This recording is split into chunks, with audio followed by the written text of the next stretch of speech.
And somewhere in one of your shops, you have a technician that thinks you make $200 an hour. That's why technicians start shops. Why am I only making $35 an hour and he's making $150? The original assumption is I'm going to make all that money. So what you're saying is most shops are born from a place of extreme ignorance. I think most businesses are born in, it's the whole reason that the E-Myth exists, right? It's the entrepreneurial seizure of, and I can 100% tell you that even with the business experience that I had coming into this, it was a profound amount of ignorance and arrogance in the way that I entered into this industry. The following program features a bunch of doofuses talking about the automotive aftermarket. The stuff we, or our guests may say, do not necessarily reflect the beliefs of our peers, our sponsors, or any other associations we may have. There may be some spicy language in this show, so if you get your feelings hurt easily, you should probably just move along. So without further ado, here's your host, Mike Allen, with Confessions of a Shop Owner, presented by TechMetric, the best software in the history of ever.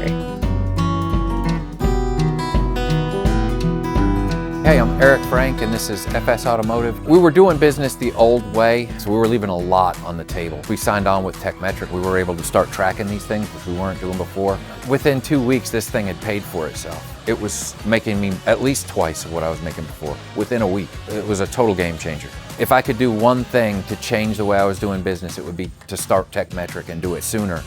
We wouldn't be here if it wasn't for TechMetric. Good rainy afternoon to you, Mr. Lofton. How's it going? Doing wonderful, man. Enjoying this rain, actually. It's not often you hear me say that. Well, if those of you who are listening don't know, North Carolina is in the midst of a severe statewide drought, and it is finally starting to look up a little bit. We've got like a half day of rain last week. It was just enough to knock the dust down, and it's raining for real today. And I hope we get 3 or 4 inches, man. It's badly needed. Absolutely. Have you seen any images of Falls Lake? It's dry. I'm sure it is. It's got to be. Yeah. We've been pretty fortunate. So we have 3 lakes here in Person County in Roxborough, and the lake levels really haven't been affected that much. But everything else, we're turning brown across the city. Yeah, for sure. Benefit, you don't have to mow a lot when everything's dead. So, that's been kind of nice. And golf balls fly a lot further, Do they? I don't know. I believe you. Oh, because the hard ground, right? Ground runs out further, yep. Yeah, copy that.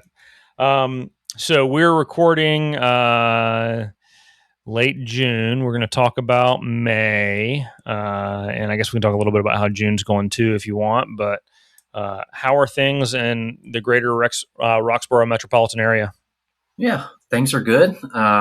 We've recently got our new Chick-fil-A up and running here in Roxborough. So we're the number 1 Chick-fil-A in the state of North Carolina now here in Roxborough. So I don't doubt that. It is the Lord's preferred chicken. It is the Lord's chicken, and we have been deprived of it for so long that the demand is still pushing out into the street even 2 months later. So if Chick-fil-A is the Lord's preferred chicken, what is Satan's chicken? Is that Bojangles? Is it Popeyes? Is it Church's chicken? Church's is the devil's chicken. I have the best spicy chicken. Who has the best spicy chickens? Anyway, this is probably not the value that our listeners come for. Probably not, but just to answer the question there, if we have to, being that we're from the South, we have to say Bojangles is the best spicy chicken. I would give you that for sure. We actually have a jar of Bojangles seasoning in the kitchen right now, so yes, never go without. May was good for us across the stores. Cumulatively, it was the best month of the year so far. Like summer finally got here, and it felt like things kind of broke loose a little bit. There was a little bit of nerves about $4.50 gas, but that didn't really pan out. Yeah, we saw some price increases on oil, and there was a lot of fear mongering about synthetic oils are going to become unattainable. Yeah. Whatever. None of that have I seen come to fruition, at least not in this market, thankfully. Hopefully, I'm not speaking it into existence. But May was 2 days fewer than April, and it was the best month of the year across the company. And at the Hillsborough Street store, the one that we report on, it was the best month of the year. We were down 15% on cars, May over April, but 2 fewer days. So that was a contributing factor. But overall sales were up. ARO was up significantly. So you got a different advisor in there right now. The advisor who had been there took a job elsewhere closer to home.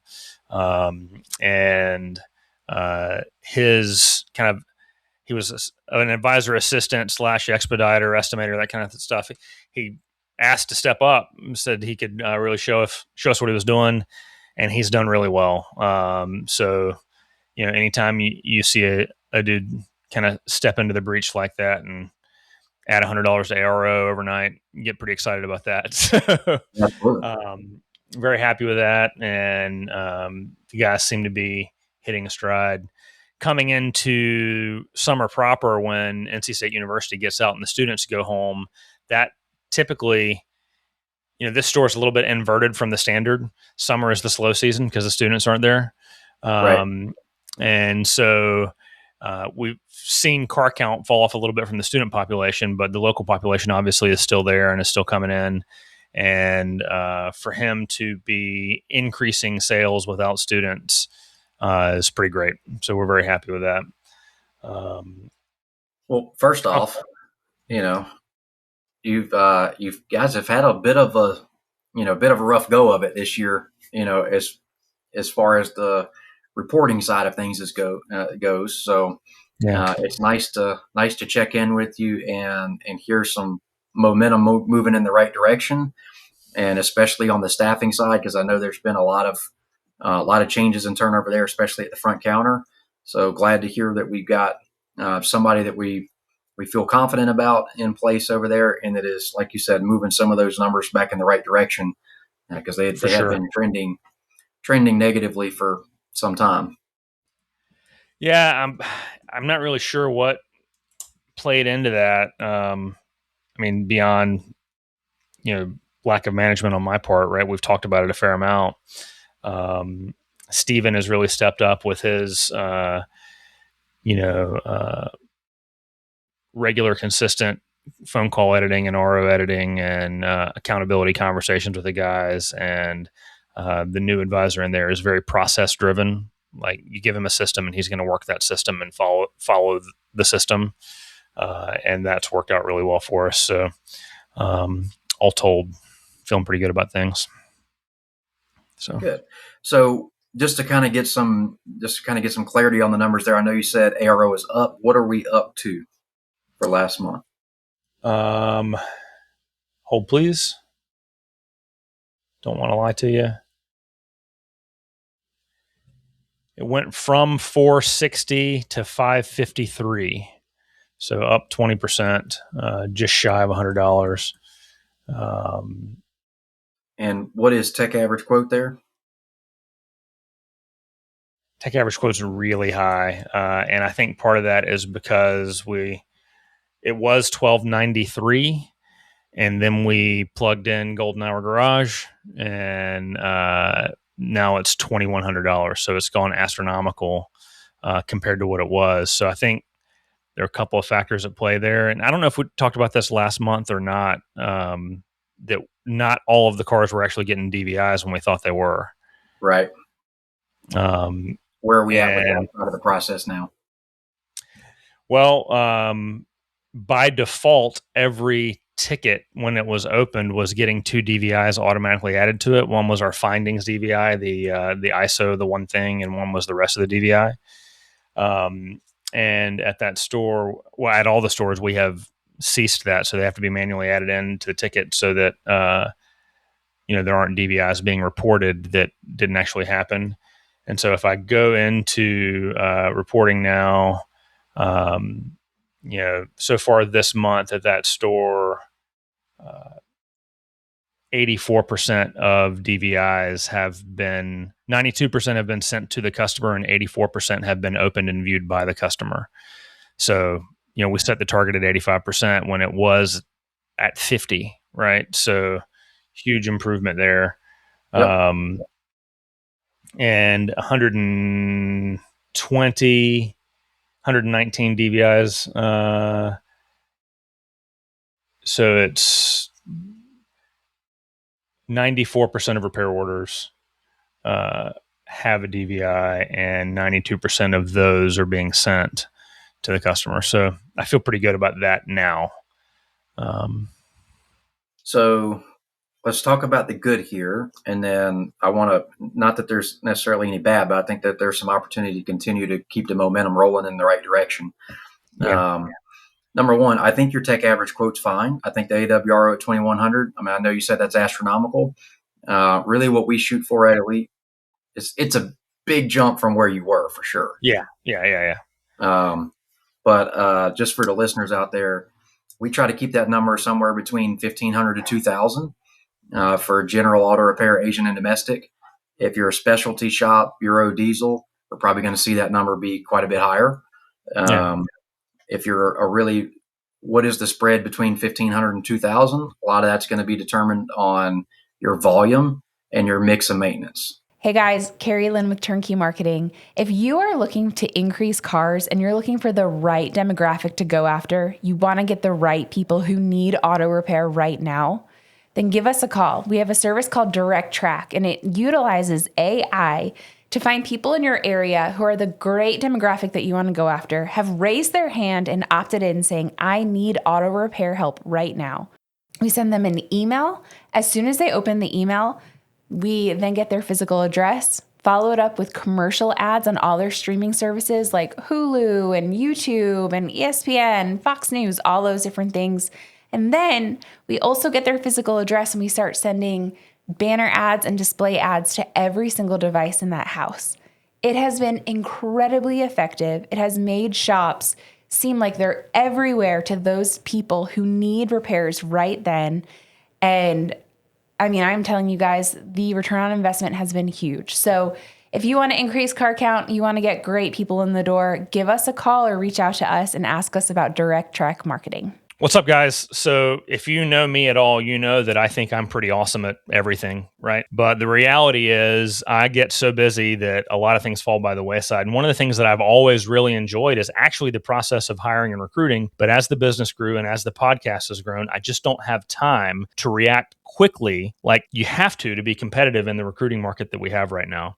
That's why I've partnered with Promotive. I've used their full service recruiting process also to great effect for technicians that were like immediate culture fits. That was awesome and useful. But what I'm really excited about is their new tool, Page. If somebody applies to one of my job listings, Page contacts them immediately and has an interview with them. By the time I get the information, I already know if they're worth the time and effort to jump on that applicant quickly or not. It's saved me a ton of time with bad applicants. It's prepped me really well for good applicants. It's just a super effective, super useful, super efficient tool to help me stay on top of my hiring and staffing needs. If you want to learn more about their full service recruiting process or about their new tool, Page, go to info.gopromotive.com/confessions or scan the QR code below.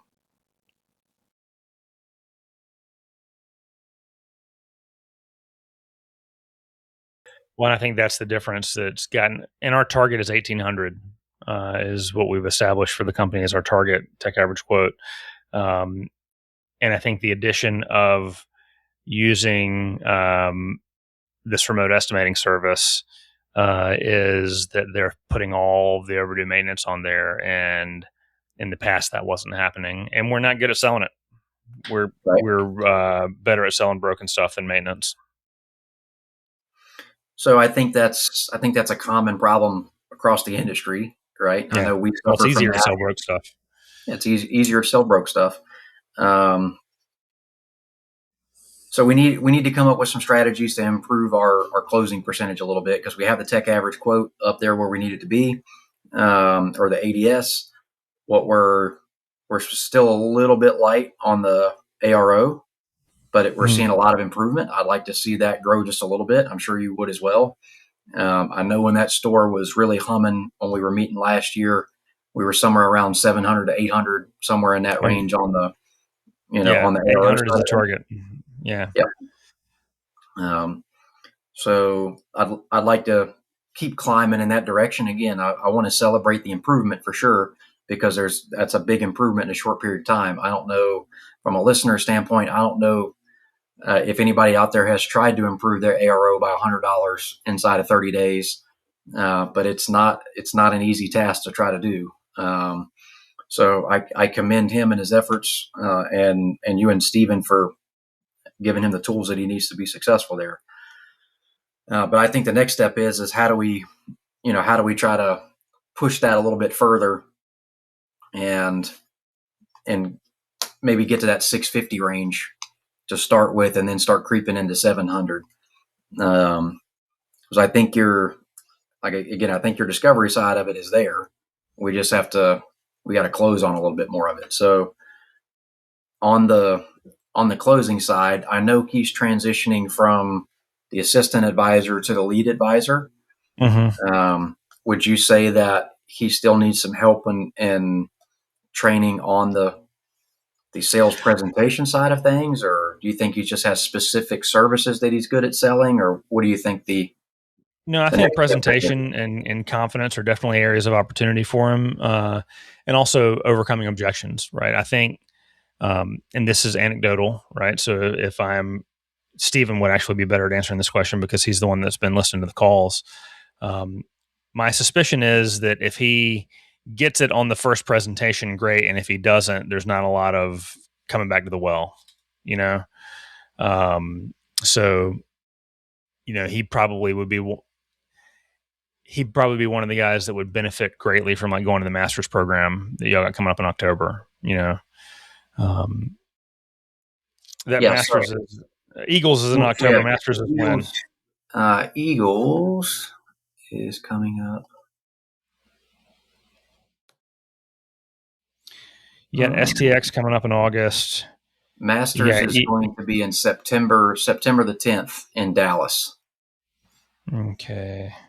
I love that y'all are doing that in different parts of the country now and moving it around. I think that's good. Well, we've obviously identified, one of the biggest barriers for a lot of people is to travel. And if we move it around and try to shorten that barrier for some people, it's definitely a benefit. Well, I think he would benefit from Masters. And frankly, it's been many years since I've been to Eagles, and it's totally new curriculum and rewritten. And I think I'd probably like to go to that. So I think Eagles would be great. Even I know Steven went to one 2 years ago. There's not a shred of it that would be the same that he would that he would be able to recall from that Eagles class that he went to. I think that would be great for either yourself or him to go. And we're starting to see a lot of advisors and technicians actually starting to come to that as well. Really? And it's what we've gotten from that out of getting some feedback from shop owners that have sent their team is, even though it's a manager owner course, when you send a lead advisor or you send a lead technician, the problem that we have communicating with the team is a lot of times there's the gap between the employee perception of things and the owner manager perception of things, right? And the employee's just never been put in that position before to see things from the other side. So, we all know this, like you're at some point in time, it's somewhere in one of your shops, you have a technician that thinks you make $200 an hour. Yeah. Right. It just is what it is. That's why technicians start shops. It's because why would I give this, why am I only making $35 an hour and he's making $150? And the original assumption is I'm going to make all that money. Right. So what you're saying is most shops are born from a place of extreme ignorance. I think most businesses are born, and it's the whole reason that the E-Myth exists, right? And it's the entrepreneurial seizure of, and I can 100% tell you that even with the business experience that I had coming into this, it was a profound amount of ignorance and arrogance in the way that I entered into this industry. I thought, man, I'm going to go start my own business. I'm already running this business over here, running all the day-to-day operations. This is going to be so much easier. I'm going to downsize my responsibilities because I'll only have 5 to 10 employees, and I'll never have to show up and do anything, and I won't have to travel because it's local.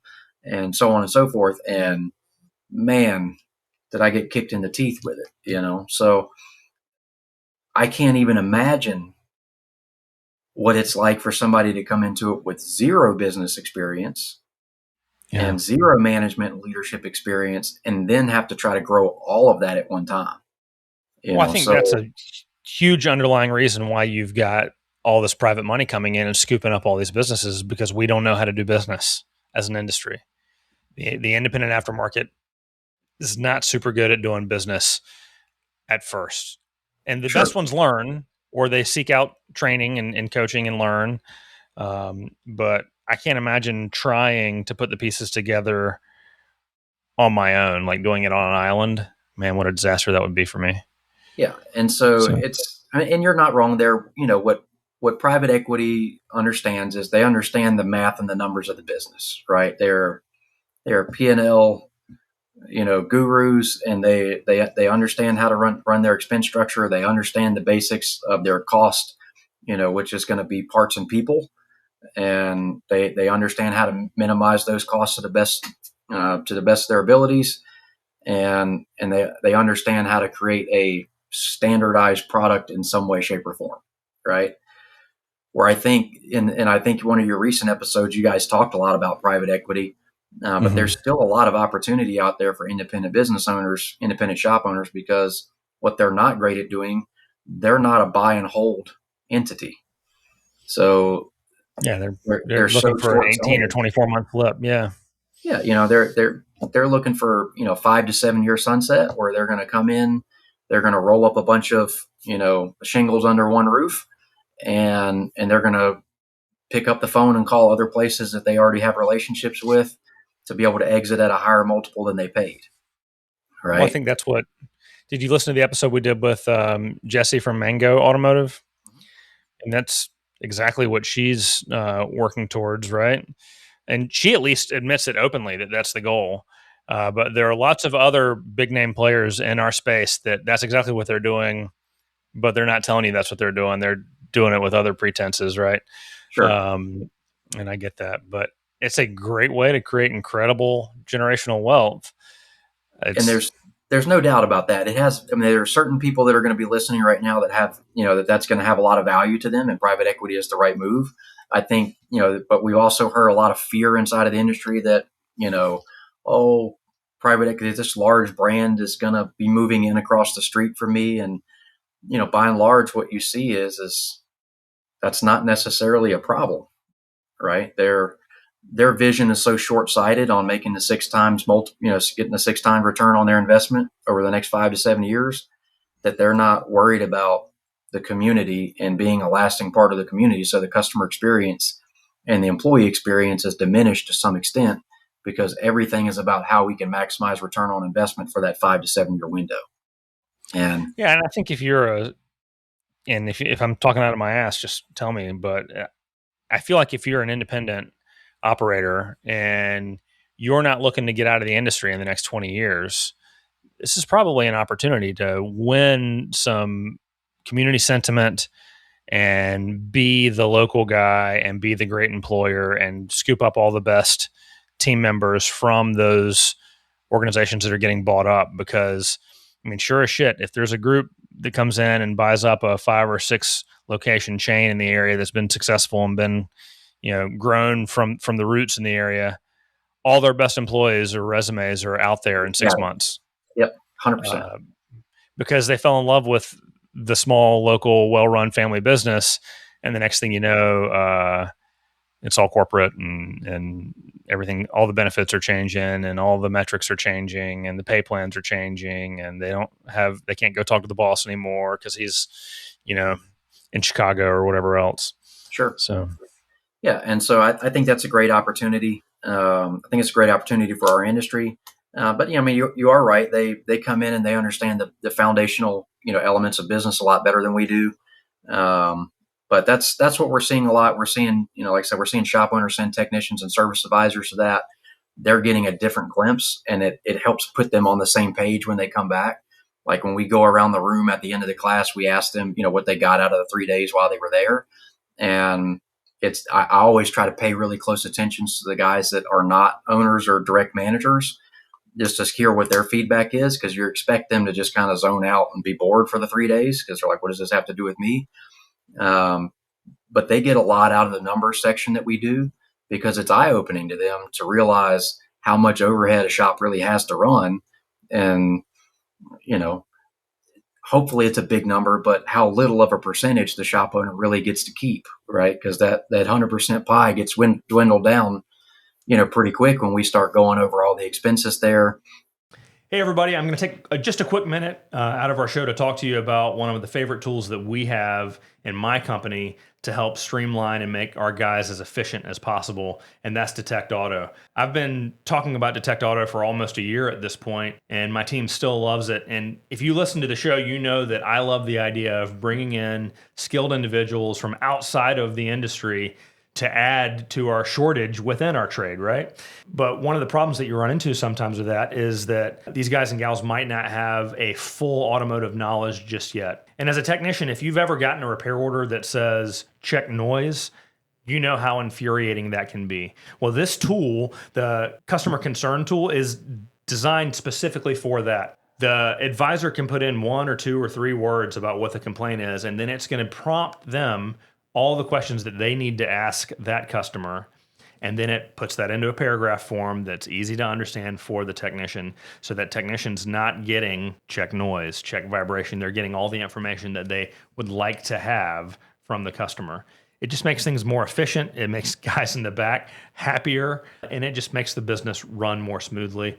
If you want to find out more about this and the other tools available on Detect Auto, just reach out to us through the link in the show notes.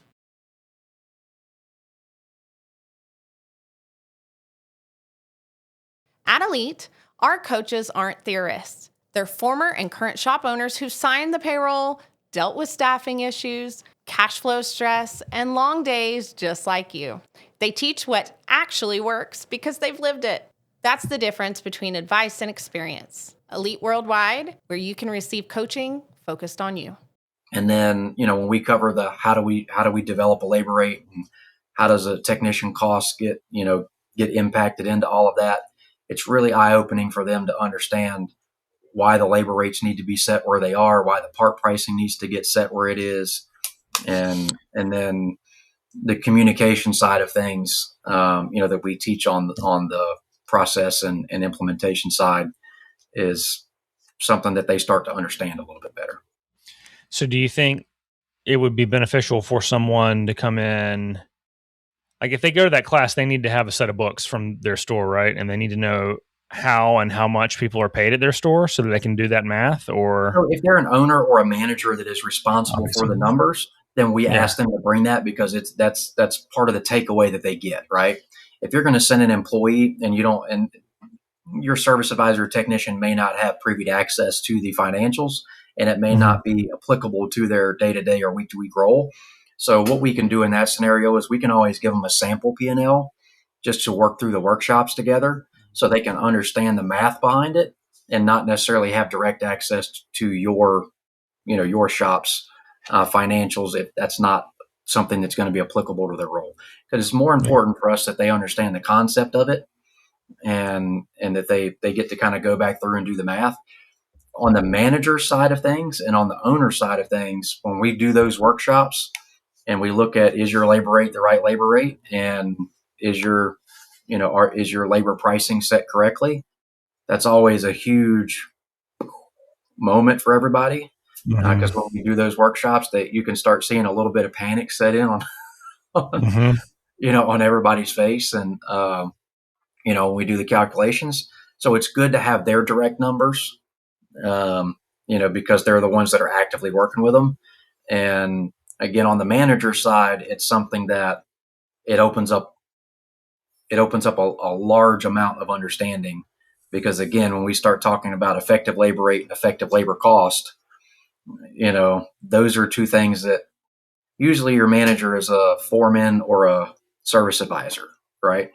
Yeah. And they're just looking at shop data in a shop management system. And that information is not really, the effective labor rate's in a lot of the shop management systems now, but they're not focused on effective labor rate, really. They're focused on the door rate, and they're looking, at, as far as labor cost goes, they're looking at either what the flat rate cost is or, what the hourly rate is. Very few shops are really running true flat rate anymore. So even the flat rate shops that we talk to, they're doing flat rate with a guarantee. Flat rate with a guarantee is not flat rate. Correct. That's a hybrid pay plan, right? Yeah. So if I have a flat rate technician that has a guarantee of 35 hours and he's barely breaking his guarantee every week, then his effective labor cost to me is more than what his flat rate pay is. Correct. And that doesn't reflect in the point of sale software, because the point of sale software doesn't know his pay plan. That's exactly right. Right. So, and it makes me think, we did an episode recently with Matt Curry, and we cut a little clip out, and in his organization, his highest paid technician made something astronomical last year, like $350,000 or whatever. Sure. And people were losing their mind. He's a liar. That's bullshit, whatever, yada, yada, yada, without any context. Right. And Matt is a bit of a troll, and he enjoyed it. And he, posted the dude's W-2 up there with his name and address and everything redacted. He was like, read it and weep, guys. But, the point is, this dude makes $68 an hour flat rate. And so if he's getting paid $68 an hour flat rate, and he's working 6 days a week, and he's a rock and roll unicorn type guy, right? And that's amazing. And this isn't a knock on Matt. Good on him. Yeah. But he is in one of the highest concentrated commuter areas in the United States. He's got unlimited cars. And he has unlimited cars, and they have unlimited revenue. That's one of the highest revenue per square foot in America is right there in Northern Virginia. And they're all commuter drivers that have a 30 to 45 minute commute every single day to get into DC and back. So he's in a phenomenal area. He's got, he's, like you said, he's got endless car count. He's got great technicians, and they've got systems in place that allow those guys to just churn out quality work. Well, if you back into it, and if one of our listeners is like, oh, well, I need to go get a $68 an hour technician and he'll be incredible. Not necessarily. And plus, you got to do the math. What does your labor rate need to be? If your effective labor rate versus your door rate, if you know how much erosion you have there, what does your effective labor rate need to be to have a dude at $68 an hour and still have the margins you need to still be able to be profitable? It's going to be a really big fucking number for most people that is not realistic unless you're in an incredible market like what we were just talking about. And that's exactly right. So, I mean, while I'm super happy for him and all of his employees, that's, and I think the concepts that he puts out there, and the fact that we do need to pay our employees better, I think is all valid. But the reality is that's not going to be possible in every market, unfortunately. Of course. But a version of that is toned down to meet the metrics of your marketplace, right? 100%. Maybe it's not $68. Maybe it's $48. Maybe it's $38. So I think the real study there is, what is he above for that area? So if $68 is what he's paying, is the average rate in that area $50, and he's 20+% above the normal area. I think that concept can be applied everywhere, like you said, because I would say we're in that same. We're obviously considerably above what our target area or what our general area is for what we target our technician pay at, and we're doing that because I'm pulling technicians out of Durham and Granville County. Pull guys out of Raleigh. Yeah, I'm pulling them out of everywhere, and I'm competing with a higher wage, in that market. So we're paying considerably higher than a lot of the other shops in our area are, which forces our labor rate up, right? Which adds in a whole lot of other challenges when it comes to the customer experience and the quality of service and the quality of work and all of that goes along with it. So there's the raise your rates conversation that's been happening now since COVID, really, and somewhat before that. And while I do agree with and believe that a lot of shops are undervalued with what their labor rate is, and I've heard you and Brian talk about it on your show quite a bit. If you're going to raise your rates, you also have to raise the value, right? You have to do something better. So if you're raising your rates, are we raising the rates because we're providing a better team? Are we adding talent to the team? Are we adding processes and procedures that improve the the customer experience and improve the quality of the work that makes the value better to the user. Raising your rates just blindly for the sake of making more money is usually a short-term feel good to a long-term detriment. Well, think about it. Getting a combo meal at McDonald's 10 years ago was $4 or $5 or I don't know, whatever it was. And now it's $10 or $11 or whatever it is. Have they doubled the value that they're bringing? No, but the price has doubled. We all know that some of that is inflation, but it also causes a little butt hurt when you take the kids through the drive-thru because you just got done with a soccer game and it's already 8:00 and everybody's tired, and 5 people getting crap food is $50. You got to make sure that that's not what you're doing to your customers. Sure, 100%. And so just, I don't know if that's not a well thought out example, but I think about that when I eat, because we eat out a fair amount and the cost of eating out has become shocking sometimes, Yeah. So maybe it's all the whiskey and vodka that we have when we eat out. Maybe that's doing it. So yeah, I think me going to Eagles is going to be a good thing. And I think 1 or 2 of my guys would really benefit from going to Masters and kind of polishing those skills a little bit. What would it look like? And maybe this is a conversation for offline. And if it is, tell me and we'll just cut it out. But what would it look like to have a course hosted in Raleigh, at my facility? So we've talked about doing some, 3-day courses. So the way that, just for the listeners to understand a little bit better, Masters is our sales training program that Elite puts on. It's a 3-day in-person course, and then it's 6 months of follow-up after that. So it's a lot of one-on-one coaching and a lot of group coaching as well. So there's a lot of hand-holding and accountability built into that program. But because of that, it's a lot of lift on us internally at Elite. So it limits the number of those classes that we can do per year. So we have actually talked internally about doing some just 3-day courses without the 6-month follow-ups to go along with that. So we could cycle through, some more people through. And then also, we have service advisors that have been through Masters before that don't necessarily want to go through the 6 months of follow-up afterwards, but they would like to go back to the 3-day section of it. So it's something that we could entertain for you because we've already been in the works of having conversations there. We just haven't formalized it out. But I think that's something that's on our 2027 agenda for sure. Well, that's one of the things that, a bunch of our listeners were able to come out, and one of your guys came down for the AI class that Seth taught. And that was, 1, it was a lot of fun. 2, it was great to have a class in the environment that I set with the topic that I set. And I'm like, well, shit, I'm just going to have, if I feel like I need this training in my business, I'm just going to have it in Raleigh at my shop and invite everybody to come down. And if people want to come, great. And if they don't, then my guys are going to get training, And Mike, I think you found a great niche for yourself because you're a fantastic host. I do like to throw a party. So that was a good time. So, but no, I think I would love to explore having you guys, maybe Sabrina, out to Raleigh at some point to have a podcast hosted event. I think that would be a really great opportunity for our listeners and for my team. So maybe we'll try to pinpoint that and set a time.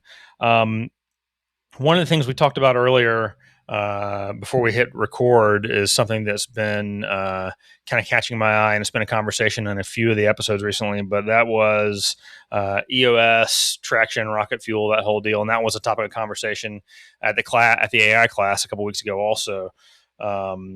Just finding the template and the system that works and that clicks for you that you can execute on in your business to get some procedural methodologies in place, because I am the world's worst. As Pollock calls it, weapons grade ADHD. I get really excited about this thing and I get all about it and passionate about it. And then I get 75% of the way there, and then I get distracted by this thing and I go over here to that thing, and I'm focused on that. So,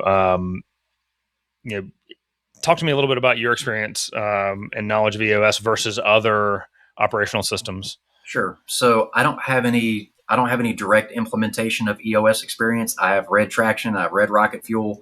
I know several people that have gone through our pro service group that you're a part of that are heavily involved in EOS and speak very highly of it.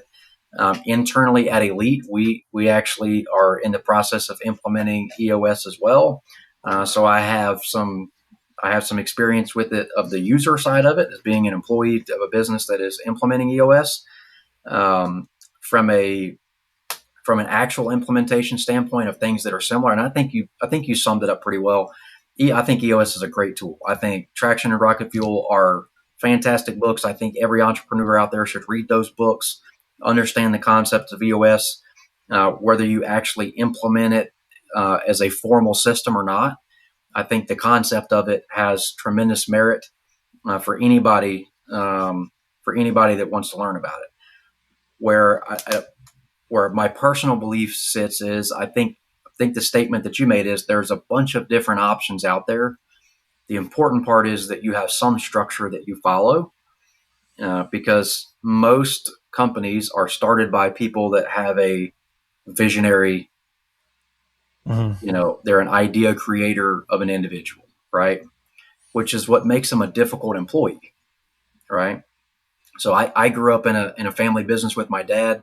My dad, insanely intelligent individual, was a high producer at every job that he ever had. He's a terrible employee because he had all the ideas, right? And in an employment relationship, those ideas oftentimes get, there's a lid that gets put on them. And that person eventually gets tired of, being restrained, and they go start their own deal so they can run their own ideas. However, and I think there's other good books that go along with this as well. Are you familiar with Patrick Lencioni's The 6 Working Geniuses? I am not. So I think it's a great book. It goes along with the Traction and Rocket Fuel.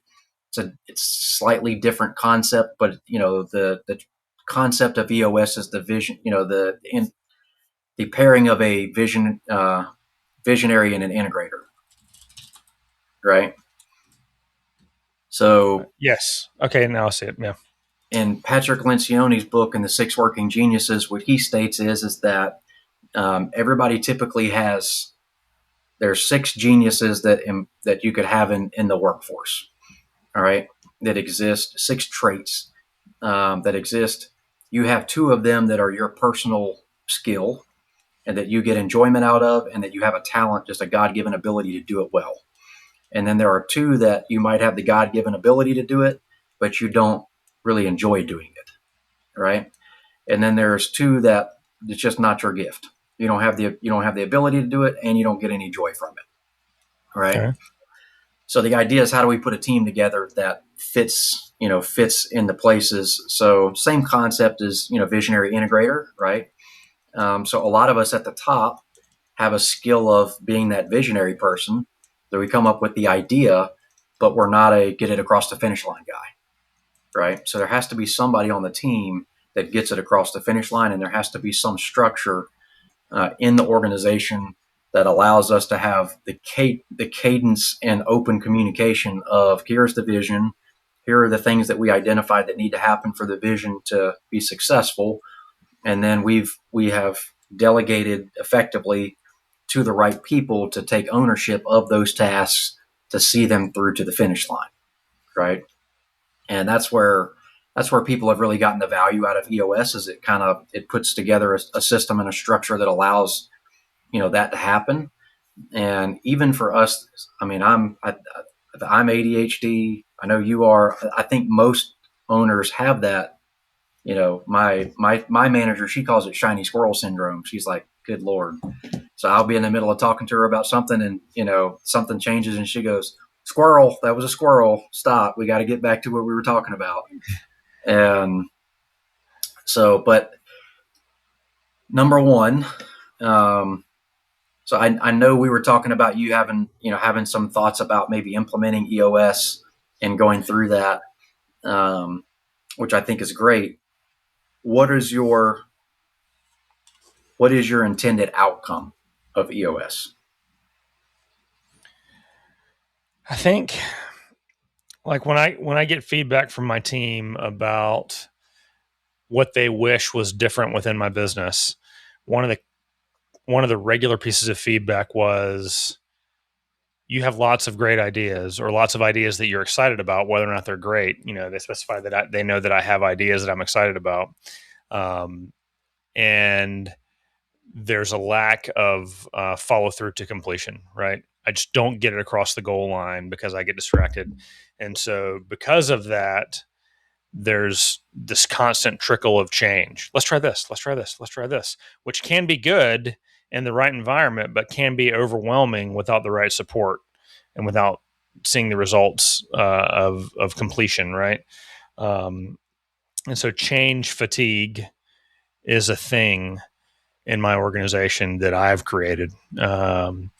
And so getting a system in place where we can throw an idea out there, discuss it, make a decision, and then follow it through to fruition, or have checkpoints where we're going to be like, this is not working, get rid of it immediately, and we'll move on to the next thing, with certainty, and being able to complete a task and implement a new system, or close the door on it and move on and not think about it again, would be, I think, refreshing for my guys and gals. So, yeah. I know in the first couple years of owning my shop and just trying to learn the industry, I suffered with that greatly, which was, you see something online, you see something on YouTube, or you see another shop owner and you see the system that they're running and you're like, man, we got to do that, right? That looks cool. And so my question is, you're suffering from an identity crisis, right? Okay. There's no core identity of what your business is and what you want it to be and what the core system is that truly differentiates you, right? So like you just, I watched. I don't know. I feel attacked when you say it like that. Well, I mean it as a slight attack, but I suffered with it too. I mean, it's what we do, right? We see somebody that's doing it better than us and we try to emulate that. And then we struggle with the implementation of it. And then we go, well, that doesn't work. And then we try to glob onto something else. And then we try to glob onto something else. And then we try to and we're just hoping something sticks, right? Yeah, for sure. That's absolutely me. And the real turning point for me was, it was like, man, I got to find something that I'm in love with, right? I got to find an identity of the business that really, that I think is a differentiator that sets us apart, that I believe in, that's our little secret sauce, and simplify it all down to that, right? Because the rest of it, so I mean, if you take a look at a lot of the concepts that are out there that you've been exposed to, they're really simple concepts, right? There's nothing overly complex about them, which is why they work, right? But the reason that they work is the people that are running it are 150% committed to it. They're committed to the simplicity of it, and they don't overcomplicate it, right? That is absolutely. If you ever go online and you look at a recipe website and you read the reviews of the recipes, it's like, this is Paula Deen's famous fried chicken or whatever it is, right? All the reviews are like, great, loved it, I changed this. Great, loved it, I changed this. Great, loved it, I changed this. None of those people are fucking Paula Deen, right? And so it's funny, like, I went to Houston. I fell in love with Auto Shop Answers. I couldn't pull it off. There were things about it that I was never going to do, but the things that I did want to do, I couldn't pull it off because I kept trying to change it. And then, EOS, one of the people that we were talking about it the other week, he was like, oh, I'm like 80% EOS. I don't do it all. I change these two things. But at the same time, I believe in go to training and get the things that apply to you and your business and utilize them and ignore the shit that doesn't. So how do you strike the balance there? Yeah, so it's not ignore the stuff that doesn't. It's, again, you need to pull in all this information, and then you need to sit down and say, okay, we need a core mission, vision, and purpose, right? So one of the things that EOS is really big on is having the long-term vision, and then having a midterm, of what that looks like, and then the 1 year of what that looks like, and then they break it down into rocks, right? Which is your 30, 60, 90s of things that we're going to actually do. So, when I took a look at it, when I started really honing in on what our systems were really going to be that were going to make us unique, and you just got to fully 1000% commit to it and be 100% in love with it and be passionate about it. And the guys like Matt Curry and Todd and the guys that are selling the model, right, and showing and sharing the models, that's what they are, man. I mean, when you listen to Matt talk about his store, he's in love with it, right? He's in love with everything. Why do they get 1,000 reviews? Because Matt's in love with getting reviews. Yeah, for sure. Right. Speed of service. And you talk about Todd. Why are they in love with speed of service? Because Todd's in love with speed of service, right? That's a big part of, what his entrepreneurial identity is.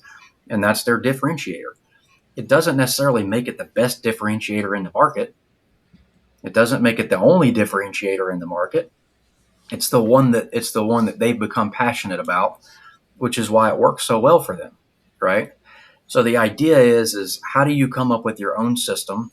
By and large, most of these systems share a lot of similarities, which you've talked about, on some of your recent episodes as well. I know when you and Adam were talking, you kind of share the overall concepts of running a shop. There's only a handful of them, right? There's not that many.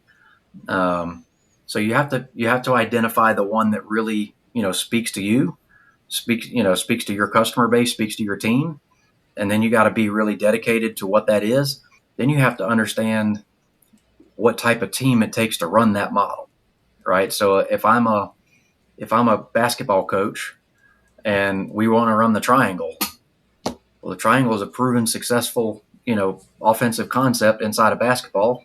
Phil Jackson won a gajillion championships with it, with the Bulls and the Lakers. But you have to have a specific team that can run that concept, right? And so you have to put together the team that can do that. Then it comes down to putting together some level of structure for yourself as the owner and the operator. And I'll tell you, the most impressive person that I've ever personally been around, and I think you'll agree with me, is Jim Murphy here at Elite.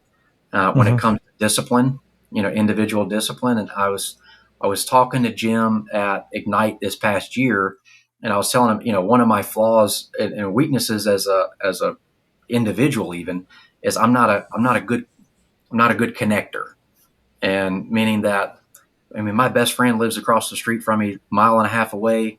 And we've been friends since we were 5 years old. Our kids go to school together. We might see each other once every 2 or 3 months. Yeah. And, we might pick up the phone and talk to each other once a month, maybe. Right. And so he pulled out in perfect Jim fashion, he pulled out a printed out spreadsheet that had everybody segmented off, and he had 52 weeks of the year, and he had little check marks, in each one of those boxes for each one of those people about called, and he's got to check if they picked up the phone and he actually talked to them, and X if he called them and they didn't answer, and then a circle if he left them a message, kind of deal. So, my point is that I think a lot of us as business owners, we have, in some way, shape, or form, we have shiny object syndrome, and we get distracted. Just the shiny objects are different for different people, right? For some of us, we gravitate to new systems and new, some of us gravitate to new people. Some of us gravitate to new tools and equipment. But at the end of the day, there are systems out there like EOS. There's other things that you can implement that allow us to get control over our natural proclivities and put some discipline, into the day and into the week.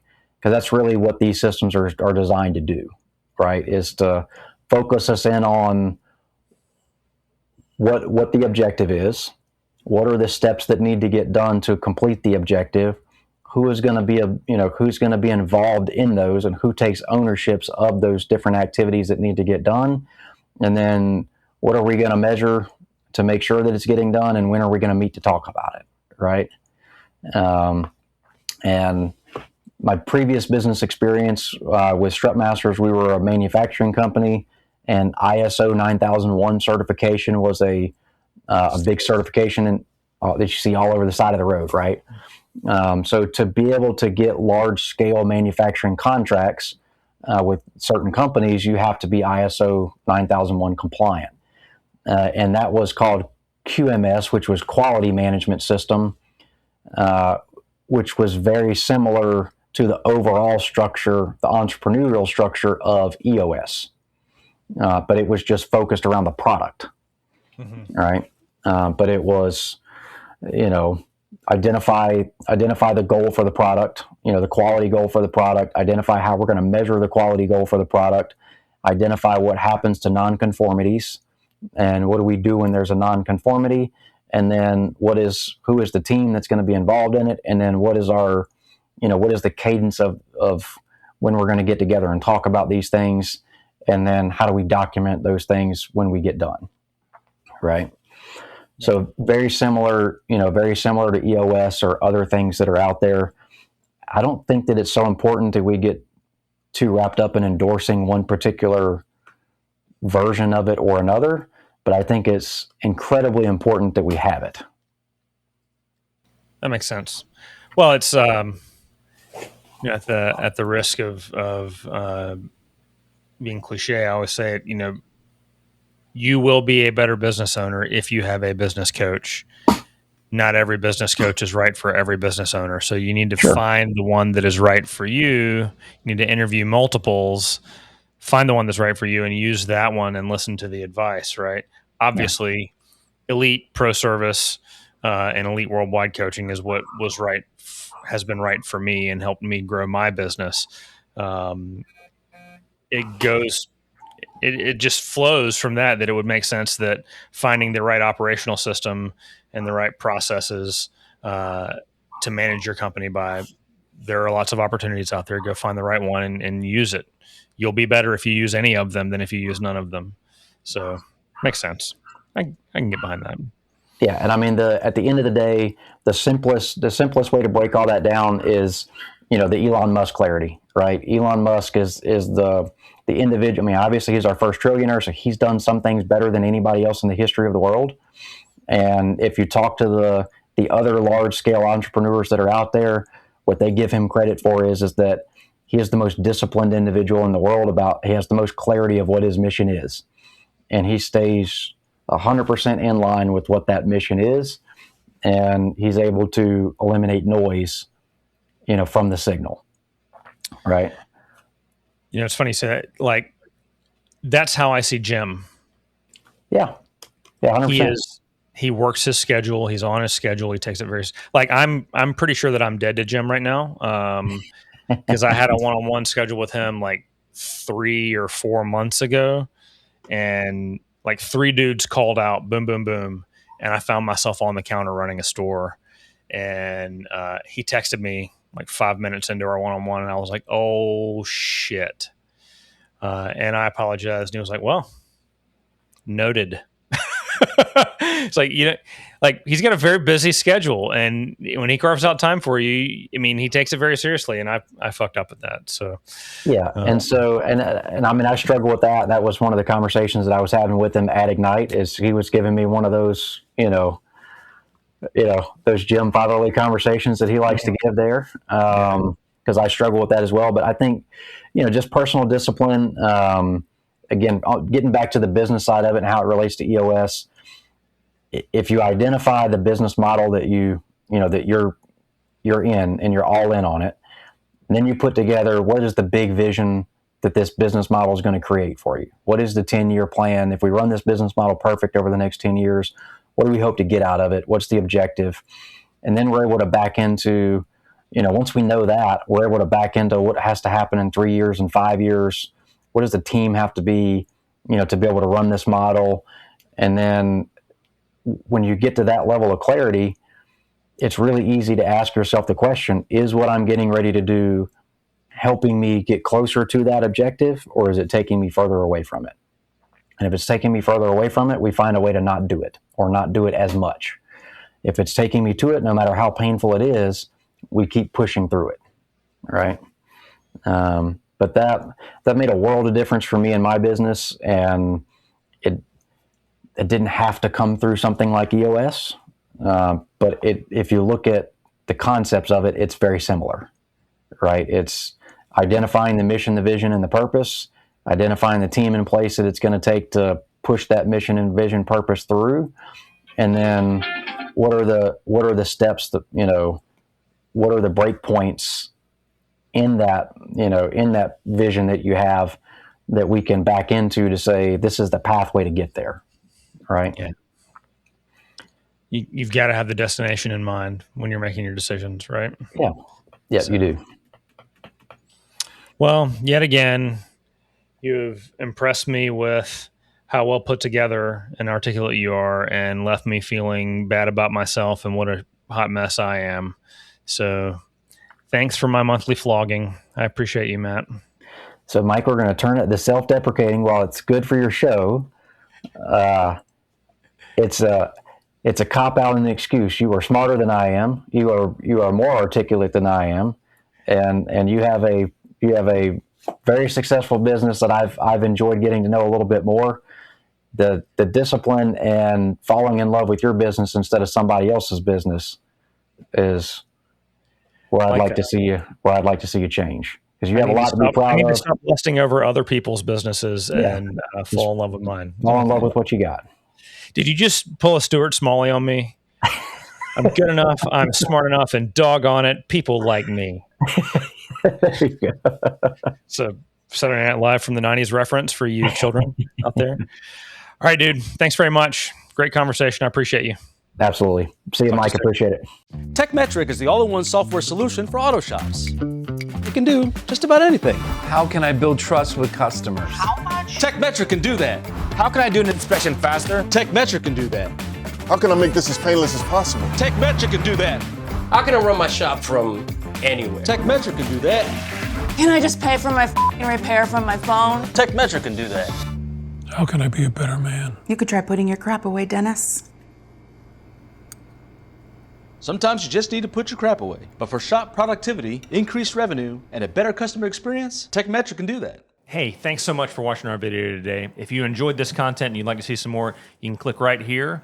And it would be really helpful for me if you thought that this level of mediocrity is something that could help your other friends that were shop owners or in the industry. You can click right here and subscribe. You can even set up notifications if you want. I'd love to have you on the channel.